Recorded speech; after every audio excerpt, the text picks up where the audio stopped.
Break ਤੋਂ ਬਾਅਦ ਤੁਹਾਡਾ ਸਭ ਦਾ ਭਰਪੂਰ ਸਵਾਗਤ ਹੈ। ਸੋ ਵਿਊਅਰਸ, ਗੱਲਬਾਤ ਕਰਨ ਤੋਂ ਪਹਿਲਾਂ ਆਪਾਂ ਜਿਹੜੇ ਆਪਣੇ ਵਿਊਅਰਸ ਜਿਹੜੇ ਆਏ ਨੇ ਲਾਈਵ ਚੈਟ ਤੇ ਉਹਨਾਂ ਨੂੰ ਰੈਕਗਨਾਈਜ਼ ਕਰ ਦਈਏ। ਸੋ ਕਿ ਕਿੰਗ ਐਲ ਜੀ ਉਹ ਪਹਿਲਾਂ ਹੀ ਆਉਂਦੇ ਨੇ, ਉਹਨਾਂ ਦਾ ਮੋਸਟ ਵੈਲਕਮ ਹੈ, ਉਹਨਾਂ ਨੇ ਸਾਨੂੰ ਵੈਲਕਮ ਕੀਤਾ ਹੈ। ਸੋ ਪਾਲ ਸਿੰਘ ਗਰੇਵਾਲ ਜੀ ਵੀ ਆਏ ਨੇ ਔਰ ਫਰਹਾਨ ਸ਼ਾਮ ਗੁੱਡ ਮਾਰਨਿੰਗ ਕਹਿੰਦੇ ਨੇ, ਸ਼ੇਰੀ ਯਾਰ ਵਾਲੇਕੁਮ ਸਲਾਮ ਕਹਿੰਦੇ ਨੇ ਔਰ ਹਾਂਜੀ ਸ਼ਾਮ ਕੀ ਕਹਿੰਦੇ ਨੇ ਕਿ ਵਾਲੇਕੁਮ ਅਸਲਾਮ ਉਹਨਾਂ ਨੇ ਕਿਹਾ ਆਪੇ।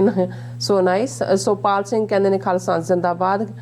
ਕਿੰਗ ਐਲ ਕਹਿੰਦੇ ਨੇ ਪਾਕਿਸਤਾਨ ਖਾਲਸਾ ਜ਼ਿੰਦਾਬਾਦ। ਤਨਵੀਰ ਇਸਲਾਮ ਵਾਲੇਕੁਮ ਅਸਲਾਮ ਕਹਿੰਦੇ ਨੇ ਔਰ ਖਾਲਸਾ ਦੇਸ਼ ਪੰਜਾਬ ਵਾਹਿਗੁਰੂ ਖਾਲਸਾ ਵਾਹਿਗੁਰੂ ਜੀ ਕੀ ਫਤਿਹ ਕਹਿੰਦੇ ਨੇ। ਆਲ ਅਬਾਊਟ ਟਰੂਥ ਐਂਡ ਸਿੱਖਿਜ਼ਮ ਵਾਲੇ ਕਹਿੰਦੇ ਨੇ ਕਿ ਡਾਕਟਰ ਸਾਹਿਬ ਤੇ ਭੈਣ ਨੀਲਮ ਕੌਰ ਜੀ ਵਾਹਿਗੁਰੂ ਜੀ ਕਾ ਖਾਲਸਾ ਵਾਹਿਗੁਰੂ ਜੀ ਕੀ ਫਤਿਹ ਪ੍ਰਮਾਣ ਕਰੋ ਜੀ। ਸੋ ਅਮਰਜੀਤ ਸੈਣੀ ਕਹਿੰਦੇ ਨੇ ਵਾਹਿਗੁਰੂ ਜੀ ਕਾ ਖਾਲਸਾ ਵਾਹਿਗੁਰੂ ਜੀ ਕੀ ਫਤਿਹ। ਔਰ ਇਸੇ ਤਰ੍ਹਾਂ ਜਸ ਜੀ ਵੀ ਸਾਨੂੰ ਸਤਿ ਸ਼੍ਰੀ ਅਕਾਲ ਕਹਿੰਦੇ ਨੇ, ਸਲਾਮ ਕਹਿੰਦੇ ਨੇ ਔਰ ਗੁੱਡ ਡੇ ਕਹਿੰਦੇ ਨੇ। ਸਿੰਘ ਗਰਚਾ ਜੀ ਖਾਲਸਾ ਜ਼ਿੰਦਾਬਾਦ ਕਹਿੰਦੇ ਨੇ ਔਰ ਸੁਖਵਿੰਦਰ ਸਿੰਘ ਜੀ ਡਾਕਟਰ ਸਾਹਿਬ ਤੇ ਭੈਣ ਨੀਲਮ ਕੌਰ ਜੀ ਵਾਹਿਗੁਰੂ ਜੀ ਕਾ ਖਾਲਸਾ ਵਾਹਿਗੁਰੂ ਜੀ ਕੀ ਫਤਿਹ। ਜੈ ਸਤਿਆ I think Sanatan Jai Hindu Rashtra. So ਕਹਿੰਦੇ ਨੇ ਕਿ ਸਤਿ ਸ਼੍ਰੀ ਅਕਾਲ to both of you, love the concept of Khalsa's to reason world needs it. Okay, so nice. So just global village crying about out for insaf justice. और सुरिंदर सिंह सिद्धू लिखते ने कि खालिस्तान जिंदाबाद। और काफ़ी सारे मैसेज ने, ਅਸੀਂ ਸਭ ਦਾ ਬਹੁਤ ਬਹੁਤ ਸ਼ੁਕਰੀਆ ਅਦਾ ਕਰਦੇ ਹਾਂ। ਔਰ ਬਲਕਾਰ ਸਿੰਘ ਜੀ ਵੀ ਆਏ ਨੇ ਔਰ ਜਿੱਤ ਸਿੰਘ ਜੀ ਵੀ ਆਏ ਨੇ, ਲਖਬੀਰ ਸਿੰਘ ਜੀ ਆਏ ਨੇ। ਸੋ ਸਭ ਦਾ ਬਹੁਤ ਬਹੁਤ ਸ਼ੁਕਰੀਆ। ਸਿੰਘਰਚਾ ਜੀ ਵੀ ਕਹਿੰਦੇ ਨੇ ਖਾਲਸਾ ਜ਼ਿੰਦਾਬਾਦ। ਗੁਰਦੇਵ ਸਿੰਘ ਜੀ ਵੀ ਫਤਿਹ ਬੁਲਾਉਂਦੇ ਨੇ। ਜੈਮਾਲ ਸਿੰਘ ਵੀ ਖਾਲਸਾ ਜ਼ਿੰਦਾਬਾਦ ਕਹਿੰਦੇ ਨੇ। ਸੋ ਸਭ ਦਾ ਬਹੁਤ ਬਹੁਤ ਸ਼ੁਕਰੀਆ। ਸੋ ਗੱਲਬਾਤ ਕਰਾਂਗੇ ਜਿਸ ਤਰ੍ਹਾਂ ਵਿਊਅਰਸ ਕਿ ਆਪਾਂ ਪ੍ਰੋਗਰਾਮ ਦੇ ਸਟਾਰਟਿੰਗ ਦੇ ਵਿੱਚ ਆਪਾਂ ਕਿਹਾ ਸੀ ਕਿ ਵੀਰ ਪਰਮਿੰਦਰ ਸਿੰਘ ਜੀ ਸਰੀ ਕੈਨੇਡਾ ਨਿਵਾਸੀ ਵੱਲੋਂ ਖਾਲਿਸਤਾਨ ਦੀ ਪ੍ਰਾਪਤੀ ਲਈ ਇੱਕ ਜਿਹੜਾ ਠੋਸ ਸੁਝਾਅ ਦਿੱਤਾ ਗਿਆ ਹੈ। ਉਹਨਾਂ ਅਨੁਸਾਰ ਸਿੱਖ ਕੌਮ ਨੂੰ ਇੱਕ ਡੈਡੀਕੇਟਿਡ ਵੋਲੰਟੀਅਰ ਖਾਲਸਾ ਫੌਜ ਬਣਾਉਣ ਦੀ ਜਿਹੜੀ ਹੈ ਲੋੜ ਹੈ। ਸੋ ਇਸ ਲਈ ਉਹਨਾਂ ਨੇ ਆਪਣਾ ਤਨ ਮਨ ਧਨ ਸਮਰਪਿਤ ਕਰਨ ਦਾ ਜਿਹੜਾ ਉਹ ਇਰਾਦਾ ਜ਼ਾਹਿਰ ਕੀਤਾ ਹੈ। ਸੋ ਇਸ ਬਾਰੇ ਆਪਾਂ ਗੱਲਬਾਤ ਕਰਨ ਜਾ ਰਹੇ ਹਾਂ। ਸੋ ਅਸੀਂ ਚਾਹਾਂਗੇ ਕਿ ਤੁਸੀਂ ਨਾਲ ਇਸੇ ਤਰ੍ਹਾਂ ਬਣੇ ਰਹਿਣਾ। ਦੇਖਣ ਸੁਣਨ ਲਈ ਜਾਂ ਲਿਖਣ ਲਈ ਤੁਹਾਡਾ ਸਭ ਦਾ ਬਹੁਤ ਬਹੁਤ ਸ਼ੁਕਰੀਆ ਜੀ। ਡਾਕਟਰ ਸਾਹਿਬ ਕੀ ਵਿਚਾਰਾਂ ਨੇ? ਦੇਖੋ, ਜਿਵੇਂ ਅੱਜ ਦੇ ਪ੍ਰੋਗਰਾਮ ਨੂੰ ਸਾਡੇ ਵੀਰ ਪਰਵਿੰਦਰ ਸਿੰਘ ਸਰੀ ਨਿਵਾਸੀ ਉਹਨਾਂ ਨੇ ਸਪਾਂਸਰ ਕੀਤਾ, ਜਿਵੇਂ ਤੁਸੀਂ ਦੱਸਿਆ ਜੀ। ਇਨਫੈਕਟ ਇਹਨਾਂ ਦੇ ਨਾਲ ਬਹੁਤ ਤਾਜ਼ਾ ਹੀ ਸੰਪਰਕ ਹੋਇਆ ਔਰ ਇਹਨਾਂ ਨੇ ਸੱਚੋ ਸੱਚ ਪ੍ਰੋਗਰਾਮ ਨਾਲ ਪਹਿਲਾਂ ਨਹੀਂ ਸੀ ਜੁੜੇ ਹੋਏ। ਜਦੋਂ ਸਾਡੀ ਸਰੀ ਵਿਜ਼ਿਟ ਸੀ ਔਰ ਗ੍ਰੈਂਡ ਤਾਜ ਦੇ ਵਿੱਚ ਇੱਕ ਸੈਮੀਨਾਰ ਵੱਡਾ ਹੋਇਆ, ਉਹ ਉਹਨਾਂ ਨੂੰ ਕੋਈ ਕਲਿੱਪ ਜਾਂ ਪ੍ਰੋਗਰਾਮ ਦੇਖਣ ਦਾ ਮੌਕਾ ਬਣਿਆ ਔਰ ਉਹਨਾਂ ਨੇ ਇਨੀਸ਼ੀਏਟ ਕਰਕੇ ਖੁਦ ਹੀ ਕਾਲ ਕੀਤਾ। ਉਹਨਾਂ ਦੇ ਨਾਲ ਮੇਰੀ ਇੱਕ ਗੁਫ਼ਤਗੂ ਹੋਈ, ਬਹੁਤ ਵੇਰਵੇ ਨਾਲ ਤਾਂ ਨਹੀਂ ਹੋਈ ਪਰ ਮੈਂ ਉਸ ਗੱਲਬਾਤ ਤੋਂ ਹੀ ਅੰਦਾਜ਼ਾ ਲਾ ਸਕਦਾ ਸੀ ਕਿ ਇਹਨਾਂ ਦੇ ਅੰਦਰ ਜਿੱਥੇ ਸਿੱਖੀ ਪਿਆਰ ਹੈ, ਪੰਥ ਪਿਆਰ ਹੈ, ਅੰਗਰੇਜ਼ੀ 'ਚ ਕਹਿੰਦੇ ਨੇ ਫਾਇਰ ਇਨ ਦਾ ਬੈਲੀ, ਉੱਥੇ ਬੜੀ ਕਲੀਅਰ ਥਿੰਕਿੰਗ ਹੈ ਕਿ ਵੀ ਅਸੀਂ ਜਿਹਨੂੰ ਕਹਿੰਦੇ ਨੇ ਵੀ ਨਿਸ਼ਾਨੇ ਤੱਕ ਕਿਵੇਂ ਪਹੁੰਚਣਾ ਹੈ, ਉਸ ਬਾਰੇ ਕੋਈ ਇਫ ਐਂਡ ਬਟ ਨਹੀਂ ਹੈ। ਬਹੁਤ ਇਮਾਨਦਾਰ ਪਹੁੰਚ ਹੈ, ਜਜ਼ਬਾਤੀ ਵੀ ਹੈ ਪਹੁੰਚ, ਔਰ ਜਜ਼ਬਾਤ ਤੋਂ ਬਿਨਾਂ ਤਾਂ ਕੁਛ ਵੀ ਨਹੀਂ ਸੰਭਵ ਹੁੰਦਾ। ਔਰ ਉਹਨਾਂ ਦੇ ਅੰਦਰ ਕੁਛ ਕਰਨ ਦੀ ਕਿ ਭਾਈ ਹੁਣ ਅਸੀਂ ਇੰਨਾ ਜ਼ਲੀਲ ਹੋ ਲਿਆ, ਇਹ ਮੋਰਚਿਆਂ ਧਰਨਿਆਂ ਇੱਧਰ ਉੱਧਰ ਇਸ ਸਾਰੇ 'ਚੋਂ ਅਸੀਂ ਕੀ ਕੱਢ ਪਾਵਾਂਗੇ। ਔਰ ਉਹਨਾਂ ਨੇ ਜੋ ਸੋਲਿਊਸ਼ਨ ਸੁਝਾਇਆ, ਕਿਉਂਕਿ ਜਿੱਥੇ ਵੀ ਅਸੀਂ ਜਾਂਦੇ ਹਾਂ ਇਹਦੇ 'ਚ ਜਿਵੇਂ ਮੈਂ ਪਹਿਲਾਂ ਵੀ ਕਿਹਾ ਕਿ ਅਵੇਅਰਨੈਸ ਲੈਵਲ ਤਾਂ ਹੈ, ਇਹ ਵੀ ਹੈ ਵੀ ਸਾਡੇ ਨਾਲ ਧੱਕਾ ਹੋ ਰਿਹਾ ਇਸ ਸਿਸਟਮ ਦੇ ਵਿੱਚ, ਭਾਰਤੀ ਸਿਸਟਮ ਦੇ ਵਿੱਚ ਸਾਨੂੰ ਇਨਸਾਫ ਨਹੀਂ ਮਿਲਣਾ। ਇਸ ਗੱਲ ਦੇ ਉੱਤੇ ਅੱਜ ਮੈਜੋਰਿਟੀ ਸਿੱਖ ਕਮਿਊਨਿਟੀ ਜਿਹੜੀ ਹੈ ਉਹਦੀ ਸਹਿਮਤੀ ਹੈ। ਹੁਣ ਇਹਦੇ 'ਚ ਵੀ ਕਿ ਭਾਈ ਸਾਡੇ ਲਈ ਆਪਣਾ ਘਰ ਖਾਲਿਸਤਾਨ ਬਣਾਏ ਬਿਨਾਂ ਸਾਡਾ ਕੋਈ ਮਸਲਾ ਹੱਲ ਨਹੀਂ ਹੋਣਾ, ਇਹਦੇ 'ਤੇ ਵੀ ਸਹਿਮਤੀ ਹੈ। ਪਰ ਜਿੱਥੇ ਆ ਕੇ ਮੈਂ ਸਮਝਦਾ ਵੀ ਅਸੀਂ ਅਜੇ ਤੱਕ ਸਪਸ਼ਟਤਾ ਦੇ ਨਾਲ ਆਪਣੀ ਸਟ੍ਰੈਟਜੀ ਜਾਂ ਉਸ ਸੋਲਿਊਸ਼ਨ ਵੱਲ ਨਹੀਂ ਵੱਧ ਸਕੇ ਕਿ ਇਹਨੂੰ ਅਸੀਂ ਹਾਸਲ ਕਿਵੇਂ ਕਰਨਾ। ਔਰ ਕਿਉਂਕਿ ਹਕੂਮਤੀ ਜਿਹੜੇ ਨਿਜ਼ਾਮ ਹੁੰਦੇ ਨੇ ਉਹ ਤੁਹਾਡੇ ਰਾਹ ਦੇ ਵਿੱਚ ਡਿਸਟਰੈਕਸ਼ਨਸ ਰੱਖਦੇ ਨੇ, ਉਹ ਮਲਟੀਪਲ ਮੰਕੀ ਰੈਂਚ ਸੁੱਟਣਗੇ, ਤੁਸੀਂ ਇੱਧਰ ਫਸ ਗਏ ਉੱਧਰ ਫਸ ਗਏ। ਔਰ ਉਹ ਵਰਤਾਰਾ ਅਸੀਂ ਦੇਖ ਰਹੇ ਪੰਜਾਬ ਦੇ ਵਿੱਚ ਇੱਕ ਤੋਂ ਬਾਅਦ ਇੱਕ। ਔਰ ਸਮਹਾਓ ਕਿਉਂਕਿ ਸਾਡੀ ਪਹੁੰਚ ਵੀ, ਅਸੀਂ ਐਮੋਸ਼ਨਲ ਕੌਮ ਹੈ, ਅਸੀਂ ਰਿਐਕਟ ਕਰਦੇ ਹਾਂ ਟੂ ਦਾ ਸਿਚੁਏਸ਼ਨ, ਜੀ। ਤੇ ਉਨੇ ਕੁ ਲੋਕ, ਉਨੀ ਕੁ ਤੁਹਾਡੀ ਸਟਰੈਂਥ ਹੁੰਦੀ ਹੈ ਜਿਹਦੇ ਨਾਲ ਤੁਸੀਂ ਕੁਝ ਕਰ ਸਕਦੇ ਹੁੰਦੇ ਹੋ, ਉਹ ਸਾਡੀ ਬਹੁਤ ਸਾਰੀ ਰਿਐਕਸ਼ਨ ਦੇ ਵਿੱਚ ਨਿਕਲ ਜਾਂਦੀ ਹੈ।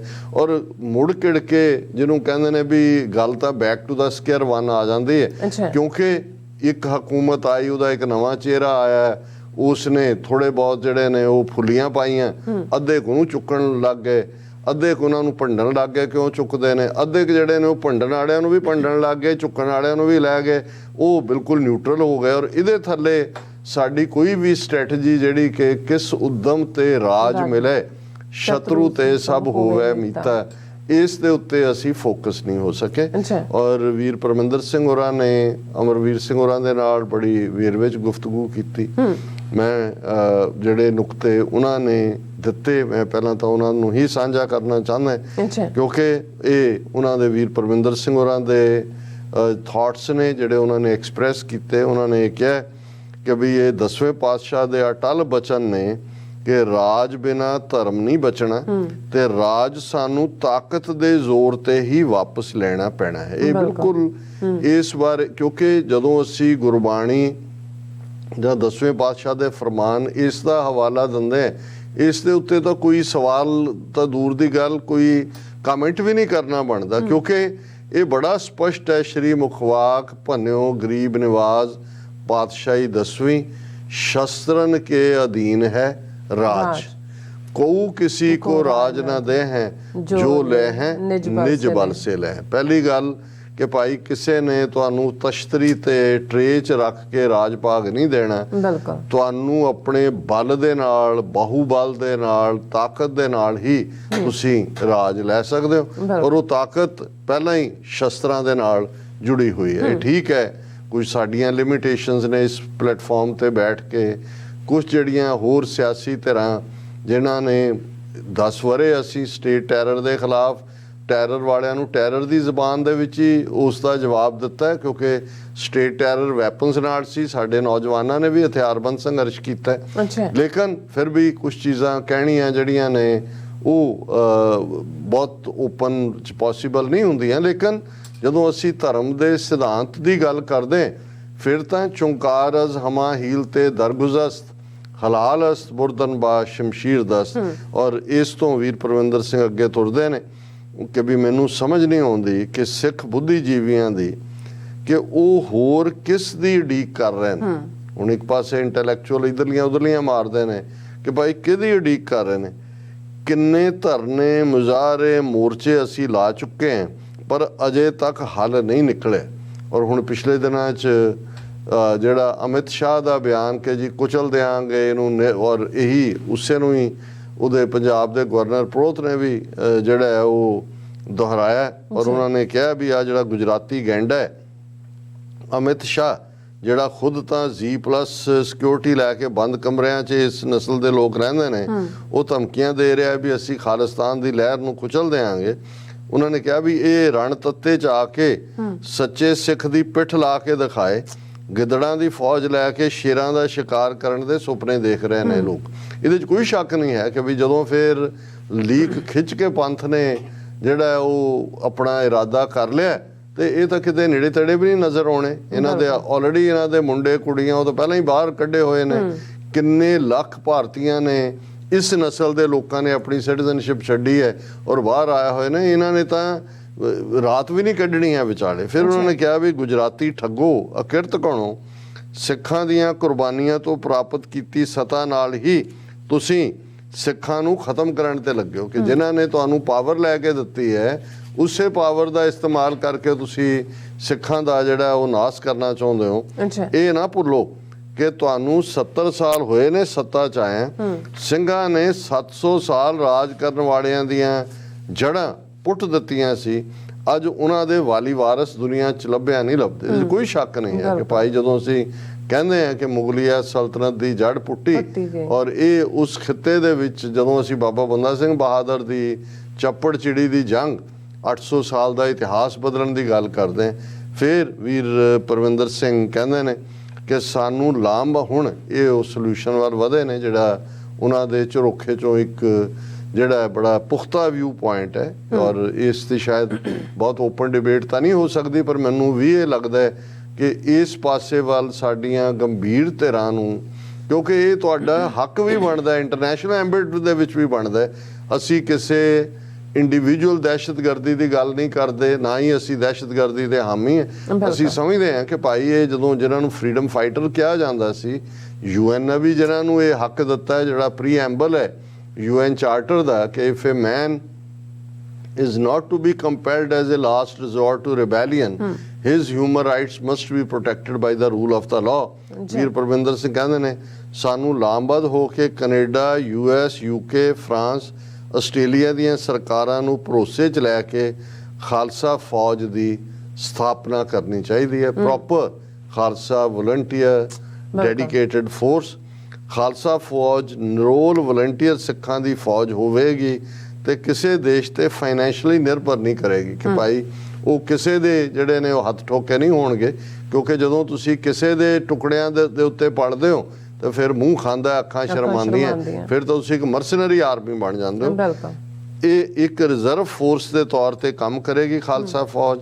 ਬਜਟ ਵੀ ਸਿੱਖਾਂ ਦਾ ਆਪਣਾ ਹੋਏ, ਟ੍ਰੇਨਿੰਗ ਵੀ ਆਪਣੀ ਹੋਏ ਤੇ ਨਿਸ਼ਾਨਾ ਪੰਜਾਬ ਨੂੰ ਹਿੰਦੁਸਤਾਨ ਤੋਂ ਆਜ਼ਾਦ ਕਰਵਾਉਣ ਦਾ। ਇਸ ਲਈ ਸਾਨੂੰ ਫੰਡ ਕਾਇਮ ਕਰਨਾ ਹੋਏਗਾ ਤੇ ਇਹ ਸਾਰਾ ਸਿਸਟਮ ਪੰਜ ਪਿਆਰਿਆਂ ਦੇ ਅਧੀਨ ਹੋਵੇ।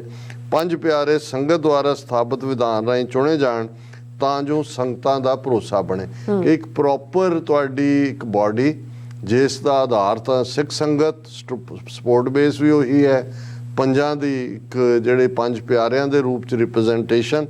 ਔਰ ਇਹ ਸਾਰੇ ਉਹਨਾਂ ਨੇ ਕਿਹਾ ਵੀ ਇਲੈਕਸ਼ਨਾਂ ਦੀ ਤਾਂ ਖਾਲਸਾ ਰਵਾਇਤਾਂ 'ਚ ਕੋਈ ਥਾਂ ਨਹੀਂ। ਅਸੀਂ ਆਲਰੇਡੀ ਪਿਛਲੇ ਸੈਗਮੈਂਟ 'ਚ ਗੱਲ ਕਰਕੇ ਹਟੇ ਕਿ 102 ਸਾਲ ਸ਼੍ਰੋਮਣੀ ਕਮੇਟੀ ਦਾ ਤਜਰਬਾ, ਗੁਰਦੁਆਰਾ ਐਕਟ, ਵੋਟਾਂ, ਅੱਜ ਅਸੀਂ ਕਿੱਥੇ ਆ ਕੇ ਖੜੇ ਹਾਂ। ਜਦੋਂ ਤੁਹਾਡਾ ਆਪਣਾ ਫੰਡ ਹੋਏਗਾ, ਤੁਸੀਂ ਇਹਨਾਂ ਦੇਸ਼ਾਂ ਤੋਂ ਹਥਿਆਰ ਖਰੀਦੋਗੇ ਤੇ ਲੋੜ ਪੈਣ ਤੇ ਰਿਜ਼ਰਵ ਫੌਜ ਵੱਲੋਂ ਇਹਨਾਂ ਦੀ ਮਦਦ ਕਰੋਗੇ ਤਾਂ ਕਿ ਇਹ ਦੇਸ਼ ਤੁਹਾਨੂੰ ਮਾਨਤਾ ਨਹੀਂ ਦੇਣਗੇ। ਹੁਣ ਆਲਰੇਡੀ ਜਿੰਨੀ ਸਿੱਖਾਂ ਦੀ ਗੁੱਡਵਿਲ, ਜੇ ਕਿਰਗਿਸਤਾਨ ਦਾ ਪ੍ਰੈਜ਼ੀਡੈਂਟ ਆ ਕੇ ਸਿੱਖ ਵਲੰਟੀਅਰਸ ਨੂੰ ਮਿਲਦਾ ਹੈ ਟਰਕੀ ਦੇ ਵਿੱਚ ਕਿ ਭਾਈ ਤੁਸੀਂ ਕੰਮ ਕਰ ਰਹੇ ਹੋ, ਯੂਕਰੇਨ ਦੇ ਮੈਂਬਰਸ ਪਾਰਲੀਮੈਂਟ ਆ ਕੇ ਸਿੱਖਾਂ ਦੇ ਨਾਲ ਮੁਲਾਕਾਤ ਕਰਦੇ ਨੇ, ਭਾਈ ਤੁਸੀਂ ਮਦਦ ਕਰ ਰਹੇ ਹੋ। ਇਹ ਤਾਂ ਵਲੰਟੀਅਰ ਸੇਵਾ ਦੇ ਪਿੜ 'ਚ ਹੈ। ਜਦੋਂ ਤੁਹਾਡੇ ਕੋਲ ਇੱਕ ਪ੍ਰੋਪਰ ਨੈਟਵਰਕਿੰਗ ਹੈ, ਇੱਕ ਤੁਹਾਡੇ ਕੋਲ ਪੂਰਾ ਇਨਫਰਾਸਟ੍ਰਕਚਰ ਹੈ, ਔਰ ਉਸ ਹਾਲਤ ਦੇ ਵਿੱਚ ਤਾਂ ਇਹ ਲੋਕ ਤਰਸਣਗੇ ਖਾਲਸੇ ਦੀ ਜਿਹੜੀ ਹੈ ਉਹ ਕੁਰਬਤ ਹਾਸਲ ਕਰਨ ਦੇ ਲਈ। ਇੱਕ ਵਾਰ ਖਾਲਸਾ ਫੌਜ ਤੇ ਫੰਡ ਸਥਾਪਿਤ ਹੋ ਗਿਆ ਤਾਂ ਸਾਡੀ ਫੌਜ ਆਧੁਨਿਕ ਹਥਿਆਰਾਂ ਨਾਲ ਲੈਸ ਹੋਵੇਗੀ ਤਾਂ ਹਿੰਦੁਸਤਾਨੀ ਹਕੂਮਤ ਕਿਵੇਂ ਪੰਜਾਬ ਵੱਲ ਅੱਖ ਚੁੱਕ ਕੇ ਦੇਖ ਸਕਦੇ। ਔਰ ਜੋ ਕੁਛ ਅੱਜ ਇਹੀ ਵਿਚਾਰਾਂ ਹਰ ਥਾਂ ਹੁੰਦੀਆਂ ਨੇ ਕਿ ਜੋ ਜੀਓ ਪੋਲਿਟਿਕਸ ਹੈ, ਜਿਵੇਂ ਹਾਲਾਤ ਉਸ ਖਿੱਤੇ ਦੇ ਬਦਲ ਰਹੇ ਨੇ, ਸਿੱਖ ਆਪਣੀ ਤਾਕਤ ਪੀਸਫੁਲ ਢੰਗ ਨਾਲ ਵੀ ਦਿਖਾ ਰਹੇ ਨੇ। ਖਾਲਿਸਤਾਨ ਰੈਫਰੈਂਡਮ ਉਹ ਆਪਣੇ ਆਪ ਦੇ ਵਿੱਚ ਇੱਕ ਮੁਹਿੰਮ ਹੈ, ਲੇਕਿਨ ਇਸ ਦੇ ਨਾਲ ਜਿਵੇਂ ਵੀਰ ਪ੍ਰਵਿੰਦਰ ਸਿੰਘ ਹੋਰਾਂ ਨੇ ਸਿੱਖ ਪਰਸਪੈਕਟਿਵ ਤੋਂ ਇਹ ਪਾਰਟ ਦਿੱਤਾ ਹੈ ਕਿ ਇਹ ਸਾਰਾ ਅਬਵ ਗਰਾਊਂਡ, ਕੋਈ ਇਸ ਕਿਸਮ ਦਾ ਨਹੀਂ, ਕਿਉਂਕਿ ਤੁਹਾਨੂੰ ਹਕੂਕ ਹੈ ਕਿ ਤੁਸੀਂ ਜੇ ਅੱਜ ਹੁਣ ਯੂਕਰੇਨ ਦੇ ਉੱਤੇ ਸਾਲ ਪਹਿਲਾਂ ਰੂਸ ਨੇ ਹਮਲਾ ਕੀਤਾ, ਹੁਣ ਪ੍ਰੈਜ਼ੀਡੈਂਟ ਬਾਈਡਨ ਚੁੱਪ-ਚਪੀਤੇ, ਉਹਨਾਂ ਦਾ ਫੋਨ ਵੀ ਬੰਦ, ਹਰ ਚੀਜ਼ ਬੰਦ, ਫਲਾਈਟ ਲੈ ਕੇ ਯੂਕਰੇਨ ਪਹੁੰਚ ਗਏ ਜ਼ੈਲੈਂਸਕੀ ਦੇ ਨਾਲ ਗੱਲਬਾਤ, ਕਿਉਂਕਿ 1 ਸਾਲ ਹੋ ਜਾਣਾ ਰੂਸ ਦੇ ਹਮਲੇ ਨੂੰ, ਵੀ ਅਸੀਂ ਖੜੇ ਹਾਂ, 500 ਬਿਲੀਅਨ ਹੋਰ 40 ਬਿਲੀਅਨ ਪਹਿਲਾਂ ਦਿੱਤਾ ਹੈ ਦੂਜਾ। ਔਰ ਦੁਨੀਆ ਭਰ 'ਚ ਬੈਠੇ ਯੂਕਰੇਨੀਅਨ ਵੀ ਔਰ ਇਨਸਾਫ ਪਸੰਦ ਲੋਕ ਵੀ ਜਾ ਕੇ ਯੂਕਰੇਨ ਦੇ ਲੋਕਾਂ ਦੇ ਲਈ ਲੜ ਰਹੇ ਨੇ। ਸੋ ਜਿੱਥੇ ਸਿੱਖਾਂ ਦੀ ਗੁੱਡਵਿਲ ਔਰ ਜਿਹਨਾਂ ਮੁਲਕਾਂ ਦਾ ਜ਼ਿਕਰ ਜਿੱਥੇ ਸਿੱਖ ਬੈਠੇ ਨੇ ਉਹਦੇ 'ਚ, ਔਰ ਬਹੁਤ ਵਾਰ ਇਹ ਵੀ ਹੁੰਦਾ ਇੱਕ ਪਾਸੇ ਫਿਕਰ ਹੈ ਜੀ ਇੰਨੀ ਵੱਡੀ ਗਿਣਤੀ 'ਚ ਮਾਈਗ੍ਰੇਸ਼ਨ ਹੋ ਰਹੀ ਹੈ ਪੰਜਾਬ 'ਚੋਂ, 50,000 ਤੋਂ ਲੱਖ ਨੌਜਵਾਨ ਬੱਚੇ ਬੱਚੀਆਂ ਨਿਕਲ ਰਹੇ ਨੇ, ਪਰ ਇਸ ਗੱਲ ਦਾ ਧਿਆਨ ਰਹੇ ਕਿ ਸਾਡੇ ਸਾਹਮਣੇ ਜੇ ਅਸੀਂ ਦੇਖੀਏ ਕਿ ਜਿਹੜੇ ਕਈ ਦਹਾਈਆਂ ਤੋਂ ਯੂਕਰੇਨ 'ਚੋਂ ਨਿਕਲੇ ਹੋਏ ਲੋਕ ਸੀ ਉਹ ਵੀ ਜਾ ਕੇ ਆਪਣੇ ਹੱਕਾਂ ਲਈ ਲੜ ਰਹੇ ਨੇ। ਤੇ ਜੇ ਸਾਡਾ ਫਾਰਮੈਟ ਹੋਏਗਾ, ਉਹ ਵਕਤ ਆਏਗਾ ਕਿ ਹਰ ਸਿੱਖ ਜਿਹੜਾ ਦੁਨੀਆ 'ਚ ਜਿੱਥੇ ਬੈਠਾ ਹੈ ਉਹ ਕਹੇਗਾ ਕਿ ਵੀ ਮੈਂ ਆਪਣੇ ਫਾਦਰਲੈਂਡ, ਆਪਣੇ ਮਦਰਲੈਂਡ ਪੰਜਾਬ ਨੂੰ ਇੰਡੀਅਨ ਆਕੂਪੇਸ਼ਨ ਤੋਂ ਫ੍ਰੀ ਕਰਾਉਣ ਦੇ ਲਈ ਜਾ ਕੇ ਜੂਝਣਾ। ਔਰ ਇੱਕ ਵਾਰ ਖਾਲਸਾ ਫੌਜ ਤੇ ਫੰਡ ਸਥਾਪਿਤ ਹੋ ਗਿਆ ਤਾਂ ਸਾਡੀ ਫੌਜ ਆਧੁਨਿਕ ਹਥਿਆਰਾਂ ਨਾਲ ਲੈਸ ਹੋਏਗੀ ਤਾਂ ਹਿੰਦੁਸਤਾਨੀ ਹਕੂਮਤ ਕਿਵੇਂ ਪੰਜਾਬ ਵੱਲ ਚੁੱਕ ਕੇ ਦੇਖ ਸਕਦੀ ਹੈ। ਨੀਂਦ ਹਰਾਮ ਹੋ ਜਾਣੀ ਹੈ ਇਹਨਾਂ ਦੀ। 100 ਸੁਨਿਆਰ ਦੀ ਇੱਕ ਲੋਹਾਰ ਦੀ। ਇਹ ਬਿਲਕੁਲ ਪੰਜਾਬੀ ਦਾ ਇੱਕ ਰਿਚ ਈਡੀਅਮ ਹੈ ਜੀ। ਇਸ ਪ੍ਰੋਜੈਕਟ ਨੂੰ ਸੰਭਵ ਬਣਾਉਣ ਲਈ ਕਦਮ ਚੁੱਕੇ ਜਾਣ, ਇਸ ਲਈ ਉਹਨਾਂ ਨੇ ਆਪਣੀ ਵੀ ਸੇਵਾ, ਮੈਂ ਉਹ ਕੋਟ ਨਹੀਂ ਕਰਾਂਗਾ ਕਿਉਂਕਿ ਕੁਝ ਚੀਜ਼ਾਂ ਸਾਨੂੰ ਜਿਹੜਾ ਹੈ ਉਹ ਜਿਹੜਾ ਸੇਫ ਵੀ ਰੱਖਣੀਆਂ ਪੈਂਦੀਆਂ ਨੇ, ਪਰ ਉਹਨਾਂ ਦਾ ਇਹ ਹੈ ਕਿ ਮੇਰਾ ਤਨ ਮਨ ਧਨ ਹਾਜ਼ਰ ਹੈ, ਮੈਂ ਪੂਰਾ ਆਪਣੇ ਆਪ ਨੂੰ ਸਮਰਪਿਤ ਹੈ। ਔਰ ਬਾਕੀ ਉਹਨਾਂ ਨੇ ਫਿਰ ਜਿੱਥੇ ਜਿਹੜੀ ਹੈ 100 ਸੁਨਿਆਰ ਦੀ, ਇੱਕ ਲੋਹਾਰ ਦੀ ਕਿਹਾ, ਦੂਸਰਾ ਵੀ ਉਹਨਾਂ ਨੇ ਰਿਚ ਈਡੀਅਮ ਯੂਜ਼ ਕੀਤਾ ਕਿ ਕੁੱਤੇ ਦੀ ਪੂੰਛ ਧੂਕਣੀ ਵਿੱਚ ਹੀ ਸਿੱਧੀ ਰਹਿਣੀ ਹੈ, ਜੇ ਕੋਈ ਹੋਰ ਸੁਝਾਅ ਹੋਏ ਤਾਂ ਦੱਸੋ। ਤਾਂ ਹੈ ਉਹੀ ਆ ਕਿ ਵੀ ਉਹ ਤੁਸੀਂ ਉਹਨੂੰ ਬੋਤਲ 'ਚ ਵੀ ਪਾ ਕੇ ਰੱਖੋ, 12 ਸਾਲ ਬਾਹਰ ਕੱਢੋਗੇ ਉਹਨੇ ਵਿੰਗੀ ਦੀ ਵਿੰਗੀ ਹੋਣੀ ਹੈ, ਧੂਕਣੀ 'ਚ ਹੋਣੀ ਹੈ। ਸੋ ਇਹਨਾਂ ਨੇ ਵੀ ਜਿਹੜਾ ਭਾਰਤੀ ਹਾਕਮ ਔਰ ਉਹਨਾਂ ਦਾ ਇਹ ਸਾਰਾ ਜਿਹੜਾ ਹਿੰਦੂਤਵਾ ਬ੍ਰਾਹਮਣਵਾਦੀ ਜਾਂ ਕਿਰਤਕਣ ਸਿਸਟਮ ਹੈ, ਇਹਨਾਂ ਦਾ ਵੀ ਕੋਈ ਇਲਾਜ ਅਲਟੀਮੇਟਲੀ ਇਹੀ ਹੋਣਾ ਹੈ ਕਿ ਭਾਈ ਸਾਨੂੰ ਕੋਈ ਕਿਸੇ ਕੋ ਰਾਜ ਨਾ ਦੇ ਹੈ, ਜੋ ਲੈ ਹੈ ਨਿਜ ਬਲ ਸੇ ਲੈ ਹੈ। ਵੀਰ ਪਰਮਿੰਦਰ ਸਿੰਘ ਜੀ ਦਾ ਬਹੁਤ ਬਹੁਤ ਸ਼ੁਕਰੀਆ ਜੀ। ਡਾਕਟਰ ਸਾਹਿਬ ਇੱਥੇ ਲੈਣਾ ਬ੍ਰੇਕ। ਵਿਊਅਰਸ ਤੁਸੀਂ ਇਸੇ ਤਰ੍ਹਾਂ ਬਣੇ ਰਹਿਣਾ, ਮਿਲਦੇ ਹਾਂ ਛੋਟੇ ਜਿਹੇ ਵਕਫੇ ਤੋਂ ਬਾਅਦ।